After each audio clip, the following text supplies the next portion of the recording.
Le doublement de la route nationale 4, l'un des grands combats menés par le maire de Saint-Dizier, revient sur le devant de la scène en ce début d'année. L'État et la région Grand Est viennent d'inscrire le projet de doublement au contrat plan 2023-2027. Une avancée qui prévoit la réalisation d'une première phase de travaux sur la partie ouest du contournement de Saint-Dizier.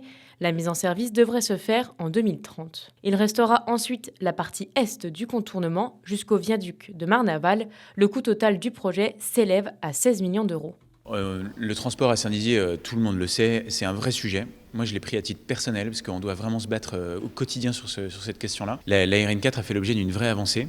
Avec le contrat de plan État-région, on a obtenu de la part de l'État 8 millions d'euros et de la part de la région 4 millions d'euros pour financer la première partie du contournement de Saint-Dizier, c'est-à-dire de l'ouest de Saint-Dizier quand vous arrivez de Vitry, jusqu'au premier échangeur, celui de Vergy. Tout ça sera dédoublé. Là, on a besoin de 12 millions d'euros pour faire ça. En disant 4 et 8, je vous dis qu'il y en a 12, et il en manque encore 2 pour finaliser des études pour la deuxième partie du contournement de Saint-Dizier, c'est-à-dire jusqu'au viaduc de Marnaval. L'idée est de ne pas demander le viaduc dans un premier temps, parce que c'est un chantier qui est considérable, et moi je ne veux pas qu'on dise « Ah non, le contournement de Saint-Dizier c'est trop compliqué parce qu'il y a le viaduc de Marnaval ». Non mais faisons sans le viaduc dans un premier temps. Allons jusqu'au viaduc et on verra après.